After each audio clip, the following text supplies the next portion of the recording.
Hi, everyone. Welcome to our second episode of Live from the Fluorescent Mineral Capital of the World.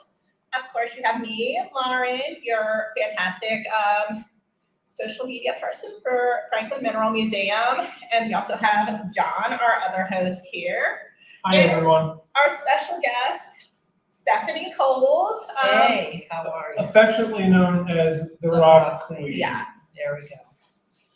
Yes, we are delighted that she was able to join us today after her and I both had a very busy day at the Nakunji Mineral Fest held by Pennsylvania Earth Sciences Association. So it's been a busy day, and full of rocks and full of more rocks now. So. And great weather. Yes. Perfect day. Yes, it was gorgeous. So, listen, we're back again. We're going to try to do this for you guys every 2 weeks. As you already heard, Stephanie Coles is our special guest today. And we have some question and answer periods for her today, and then we're going to leave it open for the floor so you guys can ask her questions about her experiences in Franklin and collecting Franklin. She's been doing it for how long now?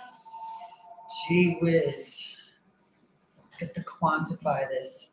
You know, many years ago, many moons ago, I was introduced to Franklin by my aunt and uncle. So not all those years have I been collecting, but I've been familiar with Franklin a long time, basically. So basically we're here. It's been a long time. It's been a long time. So when you first started collecting in Franklin, what got you interested in minerals? Well, it was this. The book.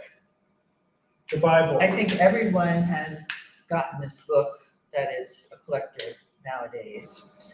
The book came out in 1959, I think, basically. And it's this really cute, go-to reference book about minerals, all types of minerals. They had a section on ultraviolet light.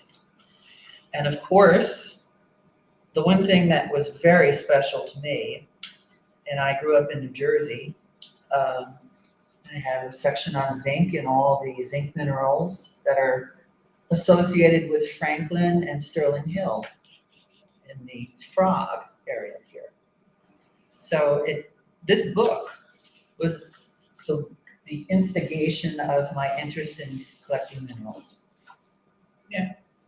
Same. Absolutely. Same. Without it. I got a copy at 9 years old from a grandma. I still have it. It's dated. It's fantastic. Well, dated like you guys, correct? So the book she's talking about is A Golden Guide to Rocks and Minerals. I believe this is still available. Probably Amazon would be your best bet to find something like this. It's out there. You can pick it up on eBay and old copies, basically, is where I've got some of the newer copies of it. I still have my original copy. I keep that in a safe place at home. So she kept hers. I don't think I ever got this. And sad to say, I'm from town and probably never got it. I should really pick up a copy. But for any new collectors out there, guides and books like these, lot of good information. Not just about Franklin, but about collecting minerals in general. Yeah, basically how to identify minerals and doing chemistry tests. I mean, it goes into some really deep science about how to identify minerals. For the beginner, it's kind of overwhelming, but still, it's a good reference book, believe it or not. I mean, all their reference books are awesome, though. I mean, I have bones for trees and plants and everything else, too. I think. So the trees and plants from Franklin, is that what you're No, talking about? but just just trees and plants in books general. Right. Yes. Well, I anybody find that them knows- places. I'm like, I can't buy it. Yeah. Everybody our age grew up with little golden books. Yes, of course. PD in his spots and things like that. But they not only did that, they also did informational materials like this. I think the other really big contributor to my interest in minerals is the fact that I grew up along the Watchung Mountain Ridge in northern New Jersey. And there you can find all sorts of cool minerals, trap rock. And the one that I was very familiar with and got interested in collecting was copper. There were a lot of copper mines along the southern portion of the Watchung Mountain Ridge. some very infamous ones. And that's the other reason. See, so it only takes a little spark to get somebody interested in this hobby. Absolutely. And Stephanie is going to tell us a little bit more about her experiences collecting in Franklin. I don't know that we're going to go into specific areas that you collect, because some of those areas are probably off limits to most. But why don't you tell us a little about your collecting experiences here at the Franklin Mineral Museum on the Buckwheat Dump? Well, believe it or not, many moons ago, my aunt brought me here to the Buckwheat Dump. And I always think about this experience because for me at the time, being so young, it was not a happy one. It was a summer day. It was 95 degrees out, and it was really humid, and it was very uncomfortable. And here my aunt drags me to the Buckwheat Dump, and we're trying to like look at minerals in the shack at the bottom of the Buckwheat Dump with a lamp, and it's like sweltering. And I just remember being very uncomfortable. And at some point, I just like said, I want to go home. So that was actually my very first experience here in Franklin, but you know, it's since changed.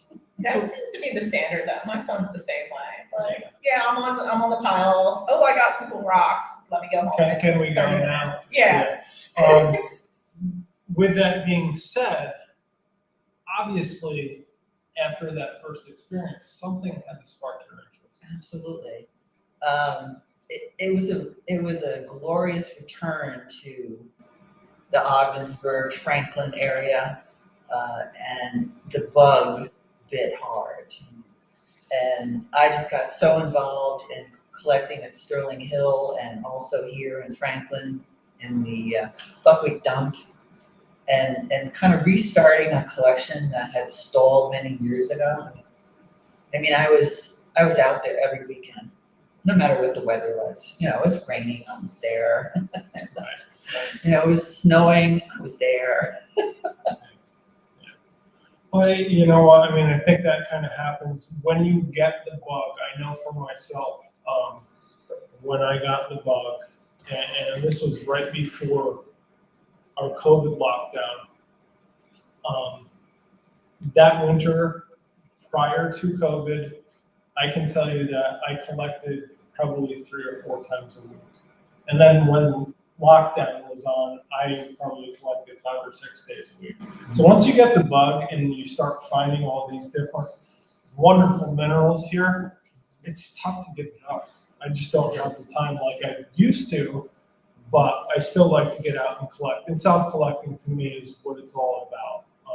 Yeah, I mean, I find getting out and certainly being cooped up in an office during the week at work, you know, kind of forces me to say, okay, I got to get outside this weekend and go do something. And mineral collecting is it. I mean, getting out there and today's a beautiful day, for example, to be outside in a beautiful environment, just, you know, kind of like out there in the middle of a rock field, basically, and cracking rock. And it's kind of like fishing. You're looking for that special mineral, and you're not sure if you're going to find it, and you just keep looking. And when you do find something cool, it's like, this is all worth it.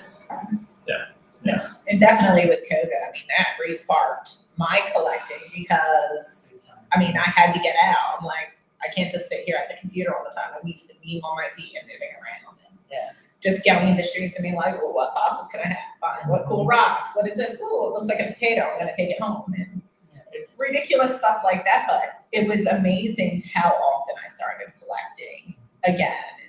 Getting out, getting mobile, you know, hiking, you know, investigating other places, other mine dumps and everything. That was the whole experience of getting reacclimated to mineral collecting, and it was just so much fun. Yeah. It's been so much fun. It is. It's you know, it's a great hobby. I equate that feeling to when you get the bite and the bug. When you're a kid and you want to stay up a little bit later, you always say to your parents, just 10 more minutes, just 10 more minutes. Well, you know, I'm finding myself saying to myself, just 10 more minutes, just another foot to the right, dig a little deeper here, a little deeper there. It's crazy, and it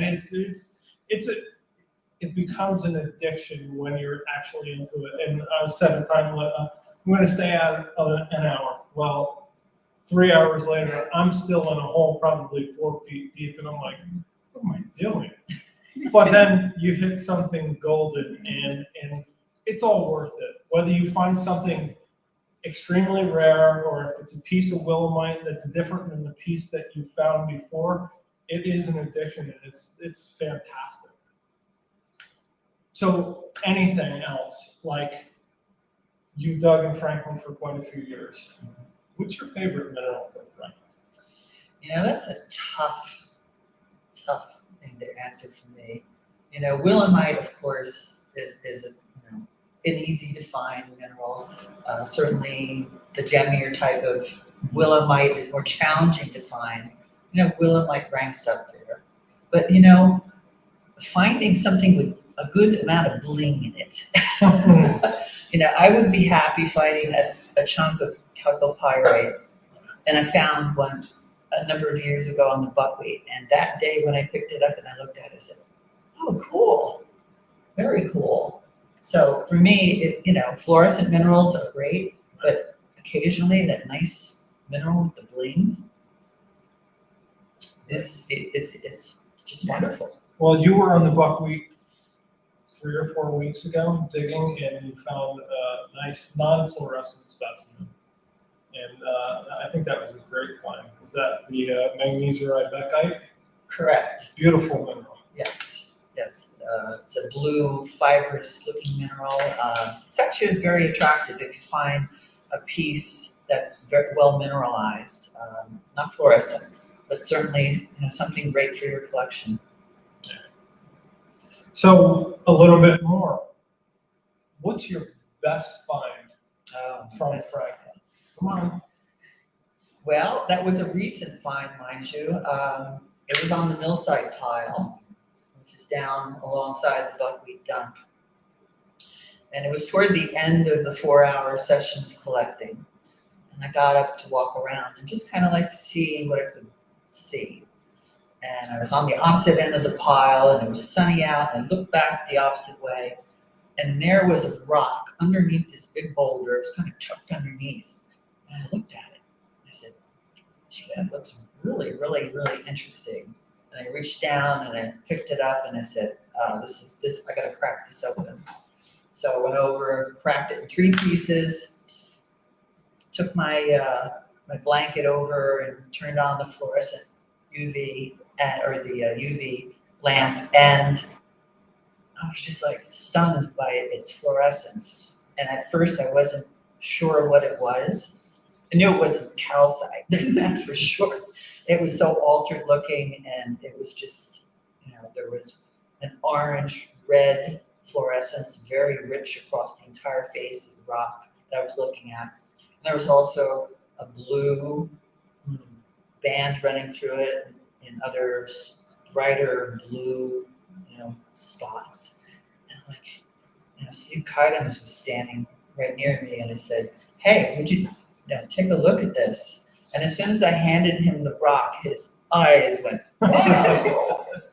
And he was like, "Oh, I gotta take a look at this." And he took it over and lamped it, and it was manganaxonite and zonodolite sprinkled with some margarosinite on it. And it was just like, it's like a find of a lifetime. It's just one of those rocks that you dream about finding. So for those of you that have dug Franklin, the area she's talking about is where we hold, last year we did a summer full, I believe it was 6 digs on the mill site pile. Okay, 4 digs, thanks. Oh, you were at 4. But 4 digs on the mill site pile, and there was one other piece of manganaxonite that was found by Dr. Kidams as well.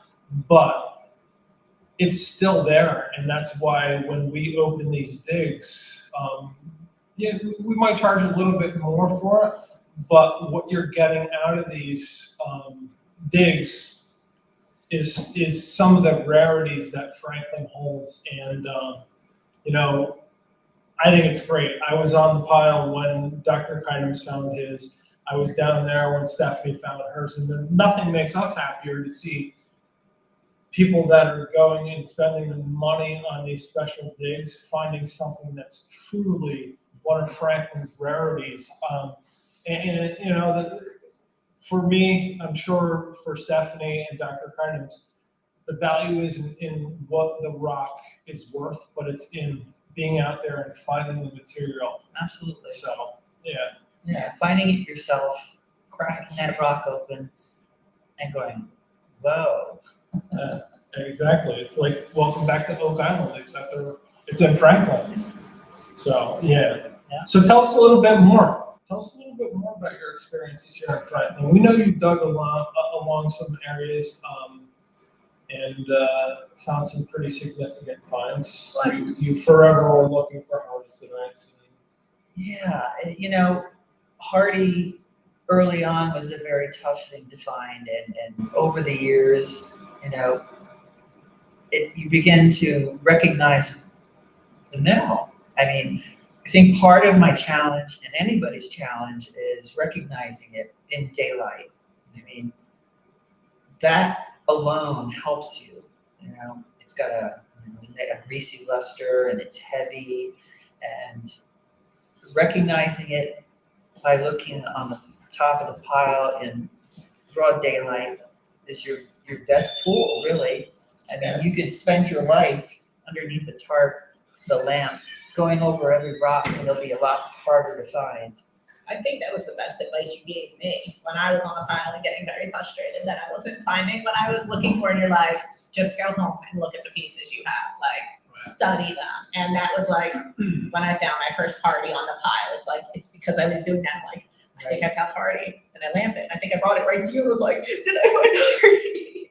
Because it is, it's you, and you're looking at stuff that's still dirty and everything too. It's not like a perfect specimen that you're going and buying from a store or from a show that's already been cleaned up. So you really have to learn how to differentiate that. Exactly. You know, finding, I think what helped me too is buying some reference pieces, you know, not something really expensive, smaller examples of what you're looking for.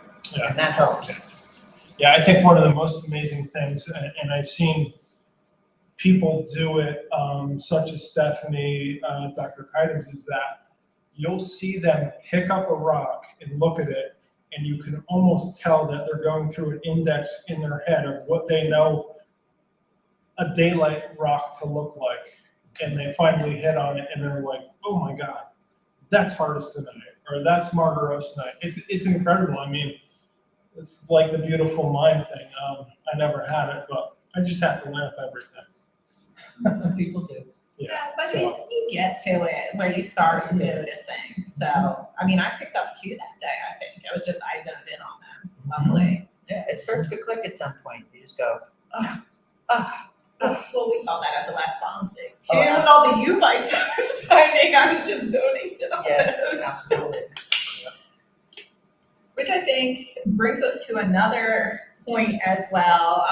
For those of you who aren't in the area, Stephanie is VP of the Franklin Ogdensburg Mineralogical Society, and she's also their field trip coordinator. So for anybody who follows that group on Facebook, you see all the different trip posts and everything, and she is responsible for all that awesomeness.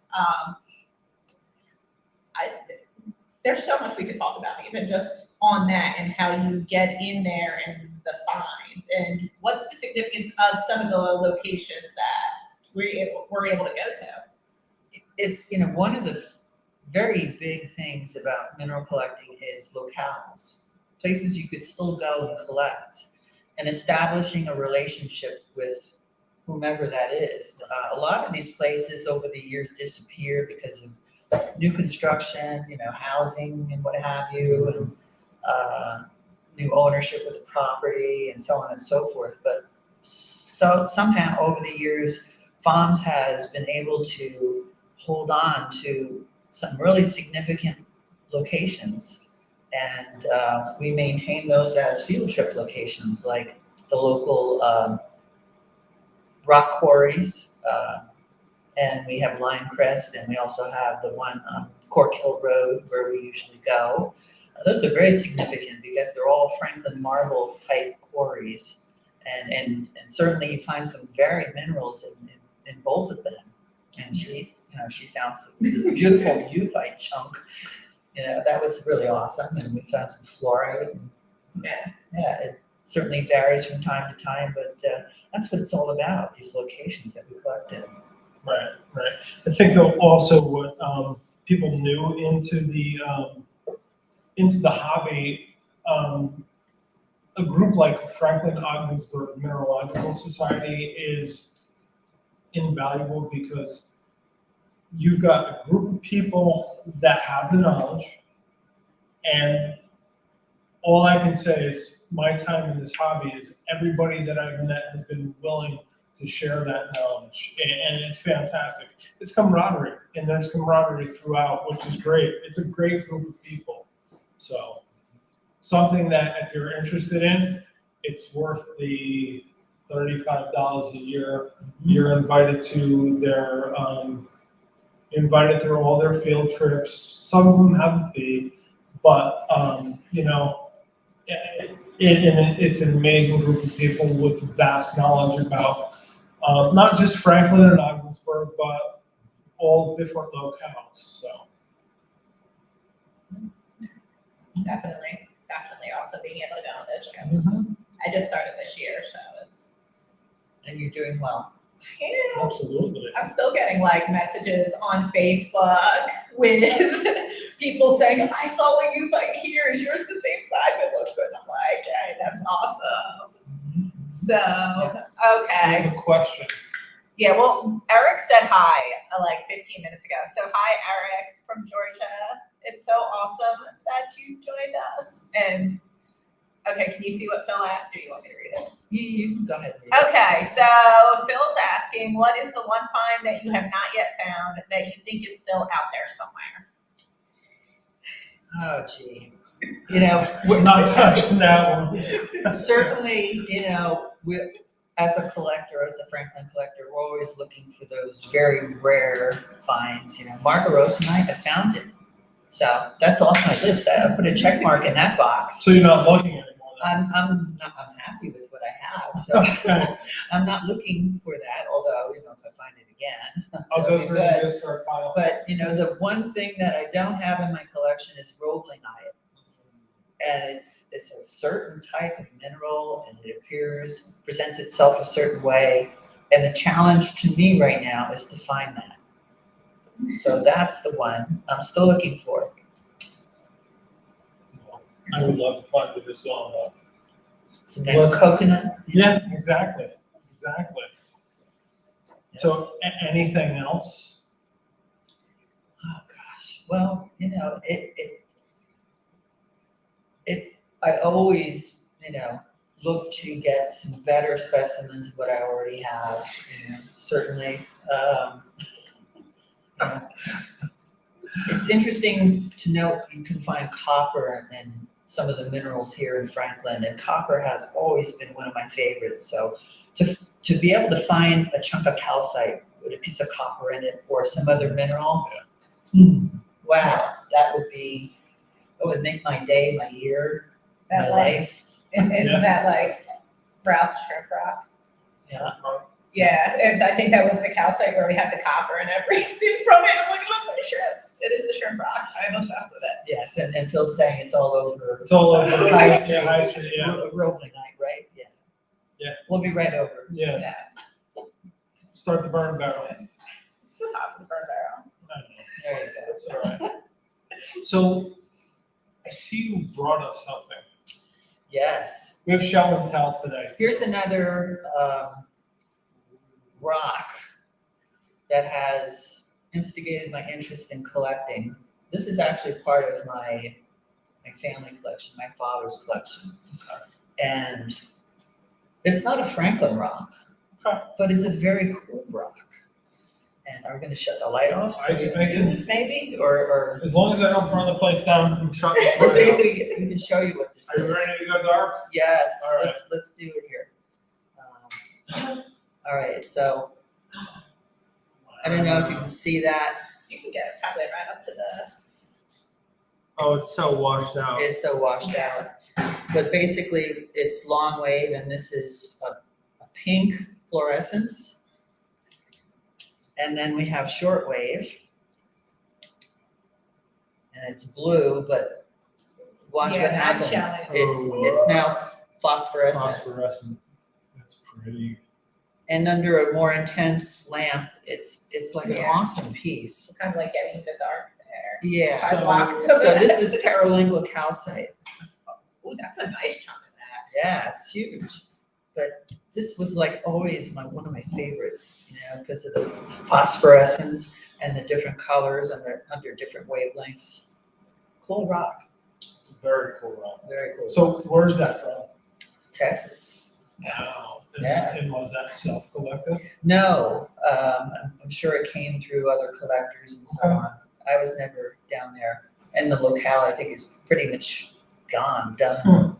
You can still buy it out there from other collectors, but it's nice. It is. It's very pretty. And yeah, hi Chris. Yes, of course, like lights out makes the background pop, but then we don't exist anymore with the lights out as well. We keep messing around trying to find the best lighting setup, and probably in 2 weeks we'll have another lighting So we're setup looking, to we're try looking for a out. benefactor out there. If they want to provide us with a studio, but it has to have the same background. And these are real. They're real rocks, so they have to be real too. They have to match specifically each rock as well.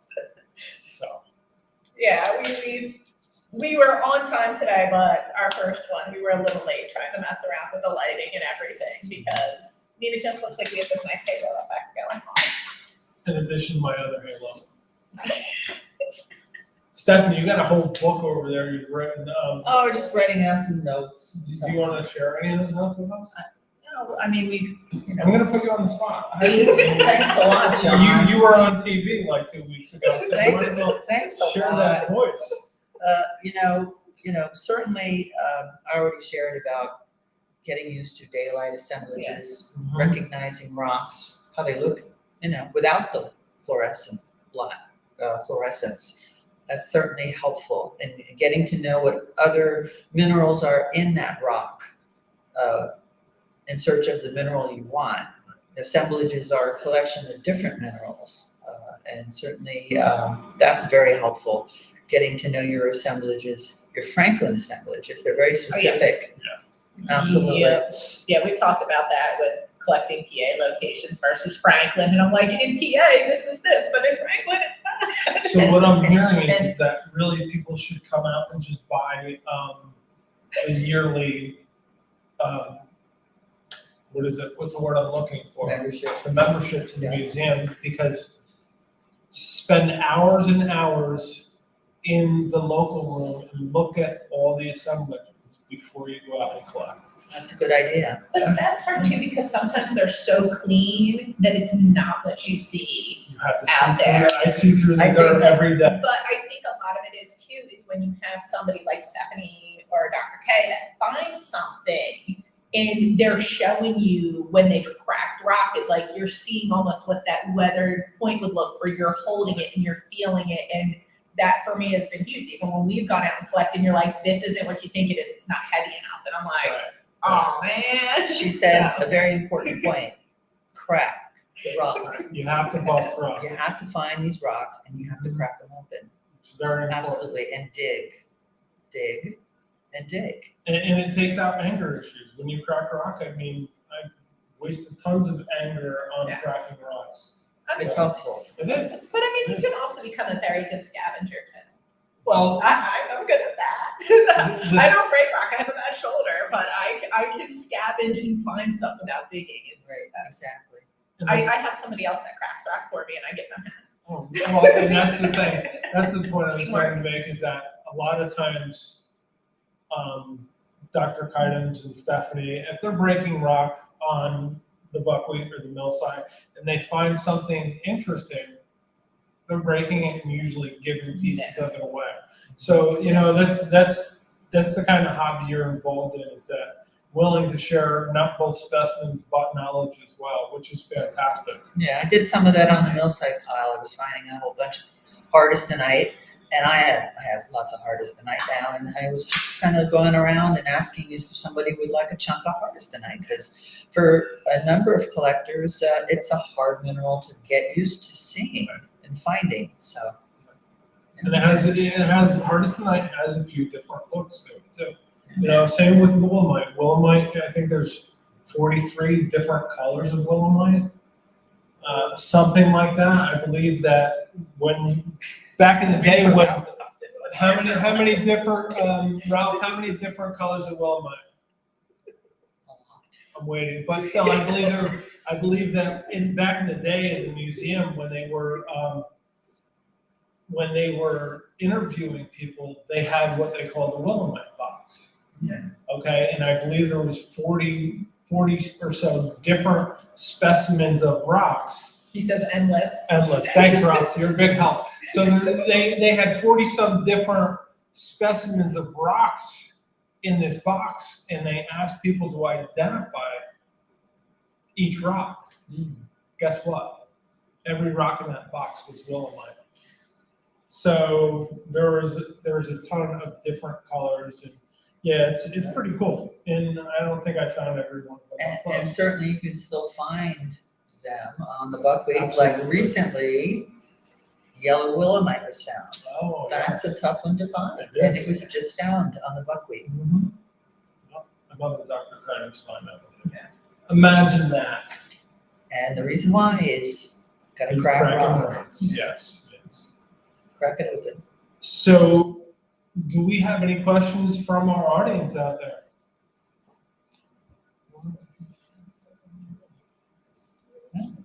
It's a good way to spark your interest in fluorescent minerals. Franklinite, free willemite, calcite. free rocks is always a good way. Absolutely. Yeah. Hello, Karen from Warren County. Karen, hi. Thank you. Thank you for tuning in. Now, I mean, I can say going back to my collection, like as a kid, it's literally just like calcite, gray, pink, orange, all varying shades that just all are bright red under the light. And Exactly. you see that and it's just like, this is really cool. And then you get sucked into the wormhole that we're all in now. Yes, indeed. They're referring to the batter box of willemite. Thank you. Thanks, Rob. Uh-huh. I knew you'd be a big help today. So, any other questions? Anything else for Stephanie? I really don't think so. We've kind of touched up on everything. When we go to do our Women in Rock Collecting series, Stephanie here is going to be my co-host with that. So that's something in the I will be summer we're looking to do at some point. So because why not? I think we've got a pretty good schedule for at least through July now. Yeah, well, we have the 4th of July weekend. I don't know what we have set up for that yet. So I think Ralph was going to donate his 4th of July rock for that one. Somebody has that 4th of July rock. no, Ralph was going to do the 15th. No, I don't know. Well, Ralph, what day are you doing? He's ready. I'm ready. Yeah, we heard that last time. Anyway, And there's Brianna. Yeah. Hello, Brianna. hi, Brianna. Yeah, so you can say who we're going to have in 2 weeks. Oh, we have a really special guest, and a lot of the people in the mineral circles know him as the professor. I don't know if you guys even know that, but we have Dick Bostwick coming in 2 weeks. Yes. And that's a definite don't miss. A true wealth of knowledge on both Franklin and Ogdensburg. We're just kind of like letting him go off the cuff because he is hilarious and Very knowledgeable. extremely Very knowledgeable. knowledgeable soul. Yeah, My yeah. goodness. And and worked at Sterling Hill. I don't know how long, probably 7 or 8 years, maybe even more than that. But he's looking forward to it. So, and I believe that's the 18th. I will look right now. Gotta check. I will check on the 18th. calendar. Hold I'm on. pretty sure. We gotta get on our devices. June, yep, that is Saturday the 18th. June 18th. 5 o'clock, 5:30. 5:30. I think, again. yeah, 5:30. So we're gonna try to keep this schedule all summer long, so you guys know when we're gonna be here, and it's gonna be every other week. I don't have anything else. I just like to thank Stephanie for coming in. My pleasure. It was great. I love doing this, and we love seeing all the people that are tuning in and watching us. We have another question? Yeah, we have one. There's a piece with 4 colors. The darkest purple is phosphorescent. It's shortwave. How long is it phosphorescent for?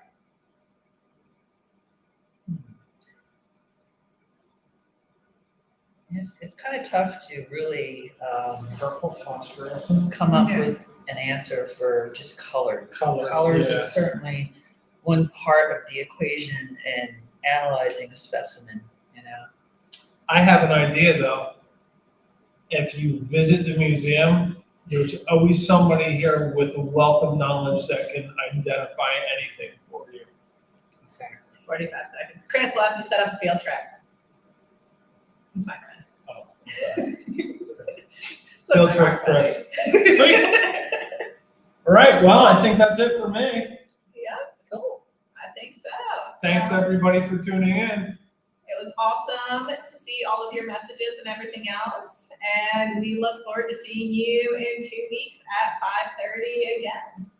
Thank you very much, everyone. Take care. Bye.